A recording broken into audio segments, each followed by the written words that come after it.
Hello दोस्तों, नमस्कार। मैं सुनील आपका अपने इस यूट्यूब चैनल पर एक बार फिर स्वागत करता हूं। दोस्तों, आज फिर स्टैटिक जीके की इस श्रृंखला में एक नया टॉपिक लेकर आप लोगों के सामने आए हैं। इस टॉपिक का नाम है भारत का सामान्य परिचय। भारत का सामान्य परिचय। सबसे पहला प्रश्न है, भारत विश्व के कुल भूभाग का लगभग कितना प्रतिशत भाग घेरता है? यानी कि ये पूछ रहे हैं कि पृथ्वी का संपूर्ण पृथ्वी का कितना प्रतिशत भाग भारत के पास है। मतलब जैसे हमारी पृथ्वी है, इस पर 71% भाग पर जल है, 29% भाग पर स्थल है। 29% भाग पर स्थल है। तो इस 29% में कितना, 29% को फिर देखेंगे तो इसको मानेंगे, मान लीजिए 100% क्या है, स्थल है। इस स्थल में से कितना प्रतिशत स्थल भारत के पास है? तो हमारा सही जवाब क्या हो जाएगा? 2.42%। 2.42% भूभाग हमारे पास है। तो इसमें से कौन सा सही जवाब हो जाएगा? ऑप्शन सी, यानी कि 2.4% इसमें दिया है। ऐसा तो कोई और है नहीं, तो यही दिया है, तो यही हमारा क्या हो जाएगा, सही हो जाएगा। अगला प्रश्न है, क्षेत्रफल की दृष्टि से भारत का विश्व में कौन सा स्थान है? ऑप्शन ए छठा है, सातवां है, आठवां है कि नौवां है? तो देख लेते हैं। पहले नंबर पर कौन है? रूस है। दूसरे नंबर पर कौन है? कनाडा। तीसरे नंबर पर यूएसए। चौथे नंबर पर चीन। पांचवें नंबर पर ब्राजील। छठे नंबर पर कौन है? ऑस्ट्रेलिया। तो यहाँ पर किसकी बात कर रहा है? भारत की। तो भारत ऑस्ट्रेलिया के बाद यानी कि 7वें नंबर पर है। तो हमारा सही जवाब कौन हो जाएगा? बी, यानी कि 7वें नंबर पर। क्षेत्रफल की दृष्टि से भारत का स्थान कौन सा है? 7वां। अगला प्रश्न है, भारत का अक्षांशीय विस्तार क्या? भारत का अक्षांशीय विस्तार क्या है? तो देखते हैं। जैसे अपना यही भारत है, मान लीजिए यही क्या है, ये भारत है। यही पूछ रहे हैं कि भारत का अक्षांशीय विस्तार क्या है। तो हम देख लेते हैं। यहाँ सबसे पहले यहाँ देखेंगे, यहाँ पर एक राज्य है तमिलनाडु। तमिलनाडु में एक स्थान है जिसका नाम है केप केमोरिन।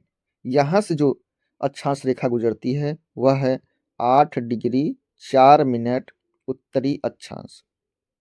अच्छा, यहाँ से भारत की शुरुआत होती है। इसके बाद फिर ऊपर जाएंगे, यहाँ पर जम्मू कश्मीर में एक स्थान है इंदिरा कॉल। क्या नाम है? इंदिरा कॉल। यहाँ से जो अक्षांश रेखा गुजरती है उसका नाम, वह कौन सी अक्षांश रेखा है? तो 37 डिग्री 6 मिनट उत्तरी अक्षांश। यानी कि भारत का अक्षांशीय विस्तार क्या है? 8 डिग्री 4 मिनट से 37 डिग्री 6 मिनट उत्तरी अक्षांश। ये भारत का क्या हो गया? अक्षांशीय विस्तार। भारत का देशांतरी विस्तार। तो यहाँ पर क्या है? गुजरात है। गुजरात में एक स्थान है जिसका नाम क्या है? गौरमाथा। यहाँ से 68 डिग्री 7 मिनट पूर्वी देशांतर से कहाँ तक? अरुणाचल प्रदेश में किबिथु नामक स्थान है। यहाँ पर 97 डिग्री 25 मिनट पूर्वी देशांतर के बीच भारत का क्या है? देशांतरी विस्तार। तो इस हिसाब से हमारा सही जवाब क्या हो जाएगा? देशांतरी तो पूछ नहीं रहा है, अक्षांशी पूछ रहा है, तो कौन सा सही हो जाएगा? ऑप्शन बी, 8 डिग्री 4 मिनट उत्तरी अक्षांश से 37 डिग्री 6 मिनट उत्तरी अक्षांश के बीच में जो है यह भारत है। अगला प्रश्न है, कर्क रेखा भारत को लगभग कितने अनुपात में विभाजित करती है? कर्क रेखा की बात हो रही है, ये भारत है। कर्क रेखा लगभग ऐसे गुजरती है, भारत के बीचों बीच 2 बराबर भागों में बांटती है। तो पूछा जाएगा भारत के कितने राज्यों से गुजरती है? अक्सर ज्यादा यही पूछा जाता है। तो भारत के कितने राज्यों से गुजरती है? 8 राज्यों से। कौन कौन सा? यहाँ गुजरात है, फिर थोड़ा सा भाग राजस्थान का है, इसके बाद मध्य प्रदेश, फिर थोड़ा सा छत्तीसगढ़, छत्तीसगढ़ के बाद झारखंड, पश्चिम बंगाल, फिर उसके बाद त्रिपुरा, फिर मिजोरम। यही 8 राज्यों से गुजरती है। तो हमारा प्रश्न ये नहीं है कि भारत में कर्क रेखा कितने राज्यों से गुजरती है। यहाँ पर प्रश्न पूछ रहे हैं ये जो है कितने अनुपात में भारत को बांटती है। तो ऊपर एक भाग हो गया, नीचे 2 भाग हो गया। यही आपको जानना है कि कितने किस अनुपात में बांट रही है। 1 भाग, 2 भाग मान लीजिए इधर है तो 1 भाग इधर है। यानी कि हम कह सकते हैं क्या, भारत को 2:1 2:1 भाग में क्या कर रही है? बांट रही है। कौन? कर्क रेखा। कौन सी रेखा? कर्क रेखा, है ना? कर्क रेखा यानी कि 23:1/2 उत्तरी अक्षांश रेखा भारत को 2:1 भाग में क्या करती है? बांटती है। अगला प्रश्न है, यहाँ से बात हो रही है इंदिरा काल से लेकर, कहाँ से? इंदिरा काल से लेकर केप केमोरिन तक तो कितना लंबाई है? 3214। और पूरब से पश्चिम लंबाई कितना चौड़ाई है इसकी? 2933। कितना है? 2933। लंबाई 3214, चौड़ाई 2933 किलोमीटर है। ठीक है, तो हमारा ऑप्शन कौन सा सही हो जाएगा? इसमें सिर्फ क्या पूछ रहा है? लंबाई, तो 3214 किलोमीटर। अगला प्रश्न है, भारत की स्थिति किस गोलार्ध में है? किस गोलार्ध में है? देख लीजिए, ये गोला है, इसको ऐसे दो भाग में बांट दीजिए। तो इधर क्या हो गया? ये इसके इधर उत्तरी गोलार्ध, नीचे क्या हो गया? दक्षिणी गोलार्ध। अब इसको ऐसे भी 2 भाग में बांट दीजिए। इधर क्या हो गया? ये पश्चिमी गोलार्ध, ये कौन सा गोलार्ध हो गया? तो पूर्वी गोलार्ध। तो भारत आपका, ये भारत हमारा कहाँ पर है? लगभग यहीं कहीं पर है। जब यहाँ पर है तो ये देखेंगे सबसे पहले उत्तरी दक्षिणी गोलार्ध में किस गोलार्ध में है? तो उत्तरी गोलार्ध में है। और पश्चिमी पूर्वी गोलार्ध में किस गोलार्ध में है? पूर्वी गोलार्ध में है। यानी कि हमारा सही जवाब इसमें से कौन सा हो जाएगा? दक्षिणी पश्चिमी गोलार्ध में है। दक्षिणी पश्चिमी गोलार्ध कौन होगा? दक्षिण इधर वाला हो गया और पश्चिम इधर वाला हो, मतलब दक्षिण ये वाला हो गया और पश्चिम ये वाला हो गया। यानी कि यहाँ पर तो नहीं है। फिर कहाँ है? उत्तर पश्चिमी। उत्तर पश्चिमी में क्या इसमें है उत्तर पश्चिमी? तो ये होगा, यहाँ पर भी नहीं है। उत्तरी पूर्वी में, हाँ ये सही है। यानी कि अपना भारत यही है, ये उत्तर है और पूर्वी दोनों भाग है ना, यानी कि यहीं पर है। हमारा ऑप्शन कौन सा सही हो जाएगा? सी सही जवाब हो जाएगा। अगला प्रश्न है, भारत की जलवायु मानसूनी होने का मुख्य कारण क्या है? जो मानसूनी जलवायु है यह होने का कारण क्या है? क्योंकि हमें पता है ये अपना भारत है, अब भारत के इधर क्या है? हिमालय है। अब जब इसके बाद यहाँ भूमध्य रेखा है, जब सूर्य कहाँ पर? कर्क रेखा पर आता है 21 जून को। कब? 21 जून को जब कर्क रेखा पर सूर्य आता है तो यहाँ पर ताप क्या होता है? अधिक। जब ताप यहाँ पर अधिक होगा तो दाब क्या होगा? कम। और इसके बाद इधर यहाँ पर क्या होगा? यहाँ पर ताप कम तो दाब ज़्यादा। तो इधर से पवने कहाँ चलेंगी? इधर से पवने चलेंगी इस दाब को, जहाँ जो कम दाब है वहाँ पर पहुँचने के लिए। इधर क्या है? अरब सागर, इधर क्या है? बंगाल की, इधर इधर क्या है? अरब सागर है, इधर क्या है? बंगाल की खाड़ी। इधर से होते हुए ये पवने आगे चलती हैं। इसके बाद यहीं पर अपना हिमालय है। जब हिमालय से पवने टकराती हैं फिर क्या करती हैं? टकराने के बाद ऊपर उठती हैं। जब ऊपर उठती हैं तो हमें पता है जब हम धरातल से ऊपर जाएंगे तो फिर क्या होता है? 6.5 डिग्री सेंटीग्रेड की दर से तापमान में कमी आती है। यानी कि हिमालय से टकराकर जब पवनें ऊपर उठती हैं तो जो उसमें आर्द्रता होती है उसका क्या हो जाता है? संघनन, और फिर बरसात होती है। क्लियर हुआ? तो भारत की जलवायु मानसूनी होने का मुख्य कारण क्या है? हिमालय की उपस्थिति। ठीक है, अगला प्रश्न है, भारत की जनसंख्या विश्व जनसंख्या का लगभग कितना प्रतिशत है? संपूर्ण पृथ्वी पर जितने लोग रहते हैं उसका कितना? अभी अभी हमने देखा था उसके भूभाग का 2.42% भूभाग किसके पास है? भारत के पास है। तो लेकिन यहाँ पर भूभाग नहीं, क्या पूछा जा रहा है, जनसंख्या पूछी जा रही है। तो संपूर्ण पृथ्वी पर जितनी जनसंख्या है उसकी उस जनसंख्या का कितना प्रतिशत भारत में है, भारत में है। तो हमारा सही जवाब क्या हो जाएगा, 17.5, यानी कि 17.5%, 17.5% जनसंख्या कहाँ पर रहती है, भारत में रहती है। 17.5% जनसंख्या संपूर्ण पृथ्वी की भारत में अकेले रहती है। लेकिन अगर आप लोगों से पूछा जाए कि पानी संपूर्ण पृथ्वी पर 71% पानी है, जल है, इस जल का कितना, लगभग 2.5% जल कैसा है, शुद्ध है, पीने योग्य है, मीठा है। इस 2.5% जल का लगभग अपने भारत में लगभग 3% जल है, यानी कि इस 2.5% मीठे जल का 3% जल कहाँ पर है, भारत में है। लेकिन जबकि जनसंख्या कितना प्रतिशत है, जनसंख्या तो 17.5% है, और भूभाग 2.4 तो प्रतिशत है। यहाँ पर ज़्यादा लोग रहते हैं, लेकिन हमारे पास भूभाग कम ही है और पानी भी कम है। अगला प्रश्न है, जनसंख्या की दृष्टि से भारत का विश्व में स्थान कौन सा है, द्वितीय स्थान है, तृतीय स्थान है, प्रथम स्थान है, चतुर्थ स्थान है।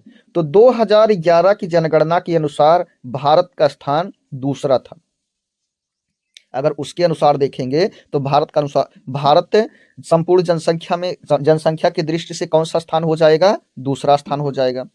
लेकिन अगर इस समय की जनसंख्या के अनुसार देखें तो भारत का स्थान क्या हो चुका है, पहला स्थान हो चुका है। तो पहले पहले पहले स्थान पर कौन था, तो पहले पहले स्थान पर चीन था। अब दूसरे स्थान पर कौन हो गया है, तो चीन हो गया है। पहले दूसरे स्थान पर कौन था, भारत था। अब दूसरे स्थान पर पहले स्थान पर कौन हो गया है, भारत हो गया है। ये बातें हमको याद रखना है। यानी कि हमारा ऑप्शन यहाँ पर देखा जाएगा अब के अनुसार तो ऑप्शन सी, और पहले के अनुसार देखा जाएगा तो ऑप्शन ए हो जाएगा। ठीक है। अगला प्रश्न है, भारतीय मानक समय रेखा, भारतीय मानक समय रेखा किसे कहते हैं। उत्तर प्रदेश में, उत्तर प्रदेश के इलाहाबाद के नैनी नामक स्थान से यह रेखा गुजरती है। मेन तो ये हो गया। उसके बाद और अन्य कितने राज्यों से गुजरती है, उत्तर प्रदेश के बाद मध्य प्रदेश, मध्य प्रदेश, मध्य प्रदेश के बाद छत्तीसगढ़, छत्तीसगढ़ के बाद उड़ीसा, उड़ीसा के बाद आंध्र प्रदेश। अगर ये पूछा जाए तो हमको ये बताना है।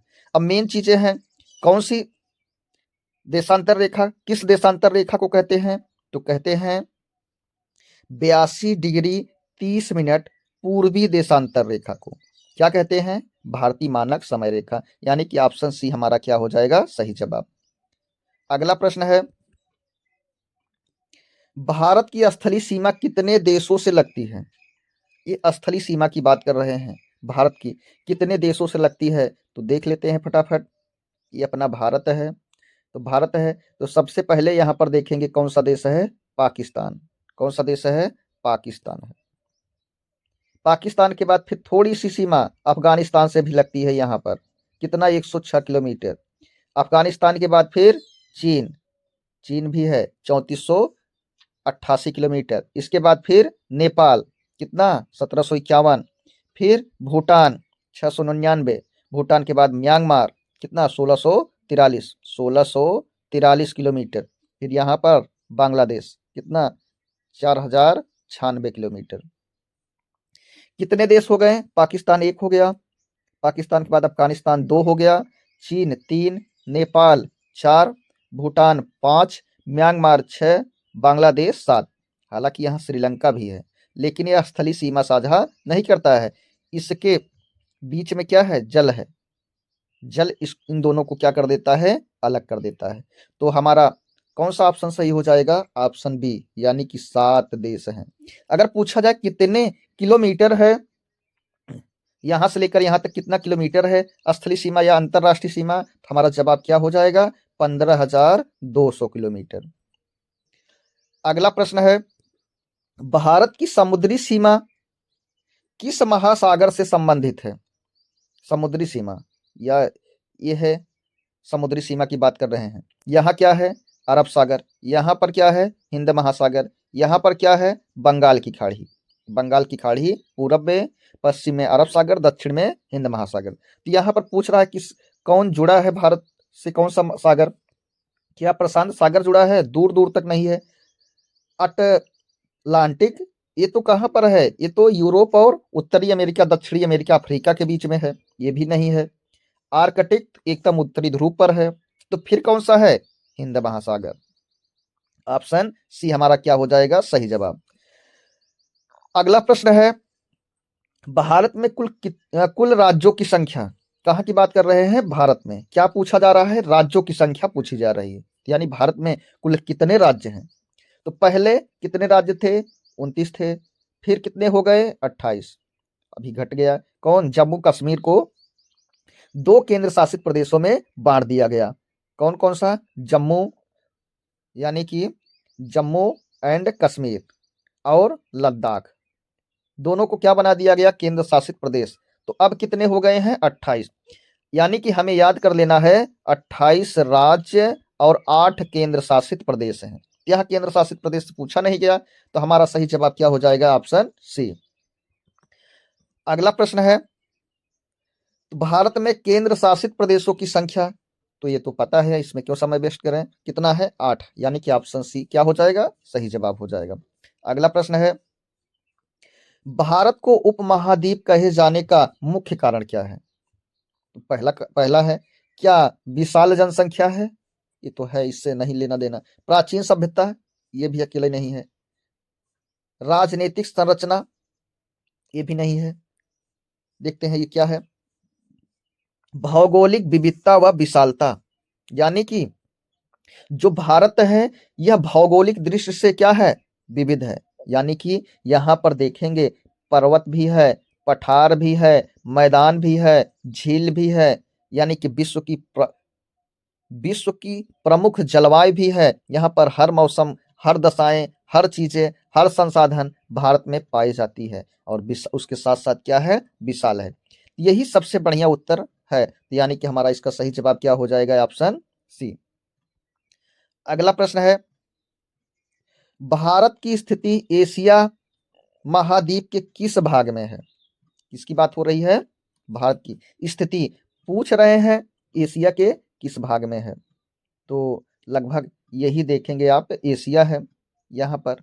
तो भारत कहाँ पर है, यहाँ ऊपर उत्तर है, नीचे दक्षिण है, इधर क्या है, पूरब है, इधर क्या है, पश्चिम है।